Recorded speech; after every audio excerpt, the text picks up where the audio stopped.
జనసేన పవన్ కళ్యాణ్ గారి ఫ్యాన్స్ అని గ్రూపులు ఉంటాయి. అందులో అందరూ మన ఫ్యాన్సే ఉంటారు. ఆ పోస్టులన్నీ షేర్ చేయడం వల్ల మనకు తెలుస్తుంది. మనకి ఆ పోస్టులు షేర్ చేసుకుని అవి తెలుసుకుని ఓటే అవసరం లేదు. మనం మామూలుగా వేసేస్తాం పవన్ కళ్యాణ్ గారి ఓటు. అది తెలియాల్సింది ఎవరికి, వేరే వాళ్ళకి. కానీ ఏ గ్రూప్ లో చూసినా ఓన్లీ పవన్ కళ్యాణ్ గారి ఫ్యాన్సే ఉంటారు. మనమే మాట్లాడుకుంటాం, మనమే డిస్కస్ చేసుకుంటాం. దానివల్ల ఏ రాదు. ఎందుకంటే మీకు చెప్పవలసిన ఈ గ్రూపుల పేర్లు ఖచ్చితంగా మార్చాలి. ఎందుకంటే మనందరం తెలిసి మన పవన్ కళ్యాణ్ గారి ఫ్యాన్స్ ఆటోమేటిక్ ఓటు వేస్తాం. మనకు చెప్పనవసరం లేదు. అయ్యా ఇదిగో ఈ పోస్ట్ పవన్ కళ్యాణ్ గారికి చేశారు, మీరెవరు చెప్పడానికి రోజు చూస్తాం మేము టీవీలో. మీరు మాకు మళ్ళీ సపరేట్ గా పోస్టులు షేర్ చేయడం అవసరం లేదు.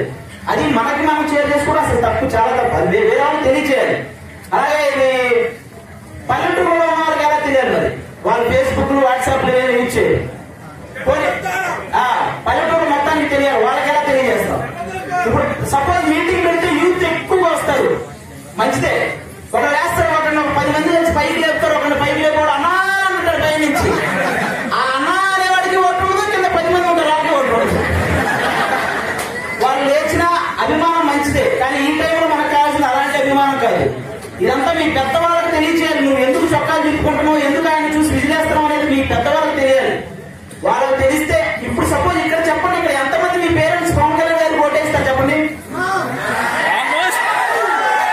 అదే ఎంతమంది? మనం వెళ్ళి వేరే వేరే పార్టీ వాళ్ళకి కానీ ఆ పార్టీ పెద్దలతో కానీ మనం వెళ్ళి మాట్లాడతారు. ఫోన్లో చాలా మంది చూసే ఉంటారు. అదే మన పెద్దవాళ్ళకి చెప్పామనుకో, వాళ్ళు ఫ్రెండ్స్, ఎంత పార్టీలు వేరైనా కానీ వాళ్ళు ఫ్రెండ్షిప్ ఉంటుంది. వాళ్ళు ఫస్ట్ మన ఇంట్లో మనం ఇన్స్పైర్ చేయగలిగితే ఆటోమేటిక్ గా పట్టణం వాళ్ళు ఇన్స్పైర్ చేస్తారు. వెళ్ళి చెప్పిన వాళ్ళు వినరు. అలాంటి పులపిచ్చి ఆ నమ్మపిచ్చి రాజకీయాలు ఇక్కడ ఉన్నాయి కాబట్టి వెంటనే నువ్వు చెప్పిగానే వినే అంత లేదు ఇక్కడ. కాబట్టి మనం ఫస్ట్ పల్లెటూళ్ళలో ఉన్న ప్రతి ఒక్కరిని మనం ఇన్స్పైర్ చేయాలి ఖచ్చితంగా. ఇలాంటి మీటింగ్లు మనం పెట్టుకునే కంటే కూడా ఈ టైంలో ఒక్కొక్కరుగా వెళ్ళి కొన్ని చోట్ల కొంతమంది చెప్పినా కూడా చాలా బాగుంటుంది. అదే ఎప్పుడు మనం ఎక్కువ మీటింగ్ పెట్టుకోకూడదు. అందరం ఒకసారి మీటింగ్ పెట్టుకుంటే చాలు. తర్వాత ఒకసారి తెలిసిన తర్వాత ప్రతి ఒక్కరూ కొన్ని ఊర్లు కానీ అట్లా వెళ్ళేసి వాళ్ళు ఇన్స్పైర్ చేయడానికి ట్రై చేయాలి. మనం ఎన్నిసార్లు మీటింగ్ పెట్టినేమో అదే చెప్పుకుంటాం. పవన్ కళ్యాణ్ గారు మనం తెలిసి ప్రతిసారి చెప్పుకోవడం అవసరం లేదు. అలాగే ఈ ఆ పల్లెటూరులో ఎలా వాళ్ళందరినీ అంటే సపోజ్ ఇప్పుడు ఈవెంట్ ఆర్గనైజర్లు ఉంటారు. మనం ఊరికి ఇంటికి వెళ్ళి చెప్పాలంటే కూడా చాలా కష్టం యాక్చువల్గా.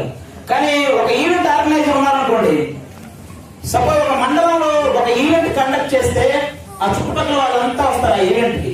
అలాంటి ఈవెంట్లు కండక్ట్ చేసి చిన్న పిల్లలతో ఇన్స్పైరింగ్ డాన్సులు స్కిట్ రూపంలో కూడా మనం చైతన్యపరచవచ్చు. యాక్చువల్గా అక్కడ వచ్చే జనాల్ని జనసేనకు ఓటేసే విధంగా మనం చైతన్యపరచాలంటే ఒక స్కిట్ రూపంలో తెలియజేయచ్చు, ఒక సాంగ్ రూపంలో తెలియజేయచ్చు. అలా మనం ఒక ఈవెంట్ కండక్ట్ చేస్తే ఖచ్చితంగా చుట్టుపక్కల ఉన్న జనాలందరూ వస్తారా? అంత పిచ్చ మన టీవీ అన్నా కానీ లేకపోతే ఏదైనా కానీ ఆ పల్లెటూరు వాళ్ళకి తెలియచేయాలండి. ఇలాంటివి కండక్ట్ చేస్తే గ్యారంటీగా మనం అందులో సక్సెస్ అవుతాం. ఊరికి ఇంటింటికి వెళ్ళాలంటే చాలా కష్టం, మనిషికి తెలియచేయలేం కూడా. కాబట్టి ఇలాంటివి ఒకసారి ప్లాన్ చేయండి. ఎవరైనా పెద్దవాళ్ళు ఉంటే వాళ్ళకి తెలియజేసి పల్లెటూరు వాళ్ళకి తెలియడానికి నేను ముఖ్యంగా. ఎందుకంటే ముందుగా మనం చేయాల్సిన వాళ్ళ యూత్ ఎలాగో అందరూ తెలుసు. మన పక్కన వాళ్ళు చదువుకున్న వాళ్ళకి ఈజీగా అర్థమైపోతుంది ఎవరికి ఓటేయాలనే విషయం. కానీ పల్లెటూరులో చాలా మంది ఆ కులపిచ్చితో ఉంటారు కాబట్టి వాళ్ళని మార్చాలి ఫస్ట్. ఎందుకంటే దాని నుంచి బయటకు రావాలి. అంటుంటారు వీళ్ళంతా పవన్ కళ్యాణ్ గారిని చూసి మిగతా పార్టీల వాళ్ళు అంటుంటారు మేమెక్కడ నువ్వెక్కడ. అవునవును, వాళ్ళకి మనకి పొందం లేదు. వాళ్ళంటే రాజ్యాంగం అంటే రాజ్యానికి ఎలాగైనా రాజవ్వాలనుకున్న వాళ్ళు అక్కడ. నేనేంటో చూసి నన్ను రాజుని చేయండి ఆడవాళ్ళని అడ్డు పెట్టుకుని అమ్మకం ఇప్పించే వాళ్ళు అక్కడ. అలా ఇచ్చిన వారిని సైతం గారు నీరు అని సంబోధించే వాళ్ళు ఇక్కడ. వాళ్ళు వర్గాల మధ్య కోరు పెట్టే వాళ్ళు అక్కడ. కులం మతం ప్రాంతం ఏవి వంట పట్టని వజ్రం లాంటి వాళ్ళు ఇక్కడ. అలాంటి వాళ్ళు ఉన్నారు మన దగ్గర. కాబట్టి మనకి ఏ భయం లేదు.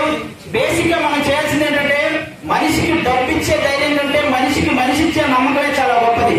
అలాంటి నమ్మకాన్ని మనం ఇవ్వగలిగితే జనసేన పక్కా గెలుస్తుంది. పవన్ కళ్యాణ్ గారు సీఎం